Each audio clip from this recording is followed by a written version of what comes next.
Bienvenidos nuevamente a Diálogo Integral. Más y mejor comunicación, más y mejor democracia. Danilo Climent. Bienvenido, Andrés Cirujo. Luego de un periplo internacional. Sí, bueno, yo estuve ausente unas cuantas semanas. Así es. Sí. Pero bueno, hoy mi llegada con un tema de gran actualidad, con un especialista muy distinguido. Y fíjate qué bueno que toquemos este tema, porque estamos conmemorando el 50 aniversario de la muerte del generalísimo. Cuando muere en la avenida hoy 30 de mayo, el generalísimo, nosotros teníamos controlado la situación epidemiológica dominicana en el contexto aún en el contexto de la dictadura, era bastante atractiva. Uno de los déficits de la democracia, de nuestra democracia de 50 años, intento de construcción de la democracia, es que en términos de salubridad no hemos logrado superar, en términos comparativos, esos perfiles que una dictadura eficiente, despiadada y cruel, pero eficiente, logró establecer en el país. Así es. Bueno, y hay otro periodo también en el país en el cual pues muchas de las enfermedades que eran epidemias frecuentes o tenían ya cierto grado eran prácticamente endémicas en el país, pero sobre todo esas enfermedades que se producían, se transmitían, se contagiaban con cierta facilidad, luego de un diseño epidemiológico y de un trabajo de regionalización, de organización de todo lo que era la prevención contra esas enfermedades, pues se logró un alto grado de control. Sí, sí. Y bueno, todavía se reconoce en gran medida que República Dominicana pues tiene un control y además un buen sistema de prevención en el caso de muchas enfermedades. Las campañas esta de vacunación de las Américas ya incluso es algo creo que bastante institucionalizado. Sin embargo, también en los últimos años se ha notado y se ha denunciado y se ha hablado sobre un cierto retroceso en el control que existía sobre algunas enfermedades. Llámese el caso incluso de sarampión, sí. El caso de la tuberculosis, un gran control que había, y sin embargo últimamente hemos escuchado que bueno, que hay cifras que van en crecimiento, etcétera. No, incluso, fíjate, hubo un dato que yo no lo entendía porque yo era muy chico, en 1961, pero yo recuerdo 60, 61, en mi barrio de Santiago, que hablaban de cueros con tarjeta, las prostitutas. Después, en los estudios, fue que me enteré que al final del régimen se estaba proyectando el control de la población focalizada como sexualmente activa, caso de las personas que se dedicaban al negocio del sexo, y para hacerle un registro. Se hacían bastidas en los prostíbulos y se registraban. Entonces, a partir de ahí, la chica tenía que tener una tarjeta y chequearse en el control, sí, para tiempo. Un control, para revisar. Fíjate, en ese momento se veía, parece que mal, pero era un control efectivo para controlar, para valga la redundancia, para tener bajo supervisión a población, ese problema de enfermedades venéreas como desde el piojo en pubis hasta la gonorrea y otras. Y convertir lo que era prácticamente un vector en la reproducción de alguna enfermedad en un aliado entonces para el combate o para el control de esa enfermedad. Pero bueno, una de esas enfermedades que hemos estado, que ha tenido alguna información de retroceso en el control, o que se han incrementado los casos en los últimos años, es el de la tuberculosis. La semana pasada estuvimos reproduciendo el programa con el doctor Amaury Rancière, neumólogo, y en esta ocasión lo tenemos de nuevo al doctor Rancière, ya para actualizar muchos de estos datos que en aquella ocasión nos mencionaba sobre el caso de la tuberculosis, pero de paso también vamos a involucrar un poco, porque tenemos una situación epidemiológica, digamos que compleja, muy sensitiva. No es solo la tuberculosis, sino también, bueno, tenemos el cólera como principal elemento de ataque en estos días. Doctora Amaury Rancière, bienvenido nuevamente a Diálogo Integral. Bueno, muchas gracias, estoy muy contento. Yo vi el programa, dije, bueno, en 2 años a lo mejor uno cambia mucho, pero no he cambiado tanto. ¿Cómo podemos actualizar? No ha cambiado mucho tampoco la situación que había con la tuberculosis a la que hay hoy. Hay una mejoría en el programa de lucha contra la tuberculosis, eso es cierto, porque hay muchos recursos internacionales. Como yo decía en esa ocasión, en la Organización Mundial de la Salud hay funcionarios, incluso hay un dominicano que está en un rating muy elevado, que es el doctor Marcos Espinal, que ha volcado recursos millonarios en dólares a la lucha contra la tuberculosis aquí en nuestro país. Cosa que nos ha caído como una bendición, porque en aquella ocasión, cuando ustedes me entrevistaron, no había ocurrido lo del terremoto de Haití. El terremoto de Haití fue a principios del 2010.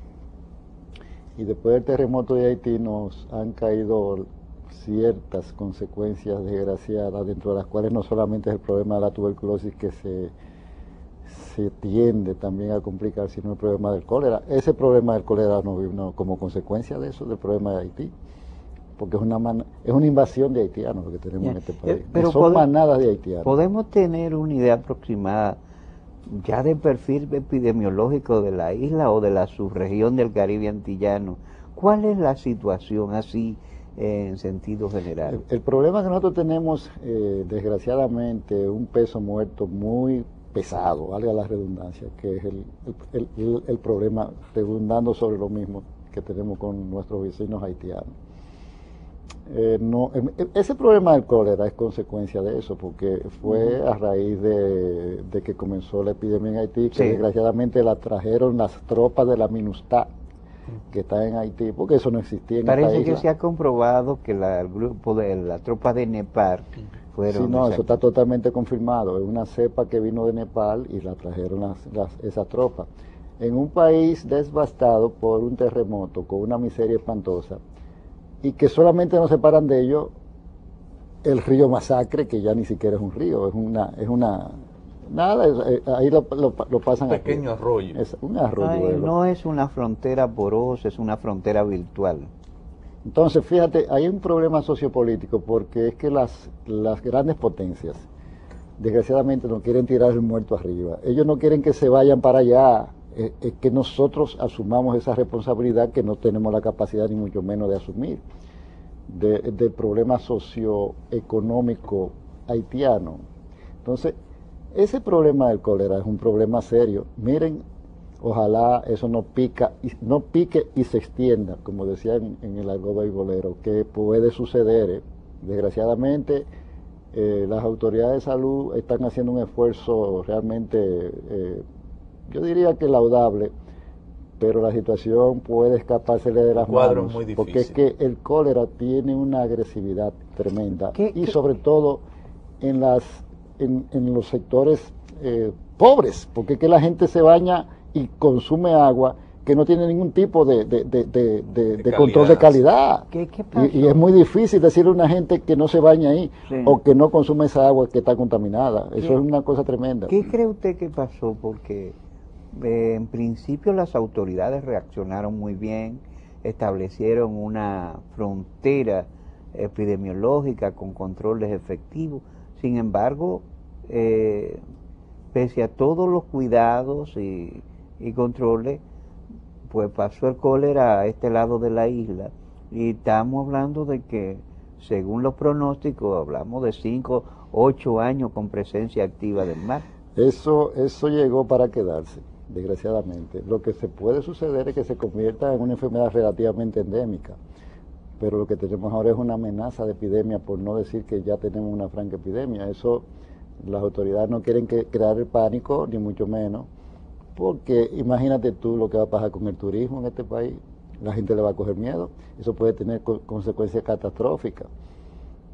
Aunque ese manejo también es quizás para proteger un área sensible, económicamente importante para el país, pero también quizás el hecho de no darle la magnitud que realmente tiene como potencial esta enfermedad, también puede que no provoque la respuesta de cuidado adecuada de una población, que si no le va a dar mucha importancia porque las autoridades no se la dan o no la difunden de esa manera, entonces puede realmente convertirse en un arma de doble filo. Eso es un problema serio, porque no se puede ser alarmista, pero tampoco se puede ocultar la realidad. Mira lo que está sucediendo ahora con esa agua vendida a granel, como le llaman. Ustedes saben que esa agua no tiene las mínimas, bueno, hay algunas que sí la tiene, control de calidad, agua que tienen plantas procesadoras, pero mucha de esa agua la cogen de una llave del acueducto y la meten en un jarro y la venden como si fuera agua purificada. Mentira. Dice el ministro que el problema no son las plantas procesadoras, sino que muchos de los choferes que manejan los camioncitos estos, cuando sacan agua de la planta, la venden, y entonces si la venden muy rápido, ellos deciden acarrear agua sin controles para ganarse unos pesitos extras. Y eso... Yo no quisiera quizás emitir opiniones que se malinterpreten, pero la situación es seria. Y eso es así, eso puede convertirse en un problema, porque si eso se sigue diseminando como se está desgraciadamente ocurriendo, hay cierto control, pero todavía no se puede garantizar que no se le va a ir de las manos la situación, porque es que en esos barrios marginales, como donde apareció este brote de nuevo, que por ahí... aquí en la capital, ¿cómo que se llama? Sí, las márgenes. Sí, la gente se baña en eso, todos esos ríos contaminados. Sí, porque echan las heces fecales ahí mismo. Sí. Entonces, doctor, el problema fue que eso realmente, al principio se pensó que podía quizás aguantarse, pero desgraciadamente es una bacteria muy agresiva. Sí. El doctor Amaury Rancière es especialista en tuberculosis, fundamentalmente, neumólogo. Y vamos a concentrarnos un poco en la tuberculosis ya en el próximo segmento, luego que hagamos esta pausa. Porque me interesa también ver o tratar de enfocar el siguiente asunto. Puede que en el país hayan crecido más de lo que era normal o del control que había respecto a la tuberculosis. Pero tenemos también algunos videos, algunas fílmicas que indican que el problema también... se le está prestando mucha atención, señal de que también está creciendo en otros países de América Latina. Exactamente. Entonces vamos a conversar y vamos a ver un poco esta parte, incluyendo una fílmica, sobre el Programa Nacional del Control de la Tuberculosis en Bolivia, luego de esta pausa. De todas las vocaciones, la vocación política es la más noble. De todas las profesiones, la profesión política es la más vil.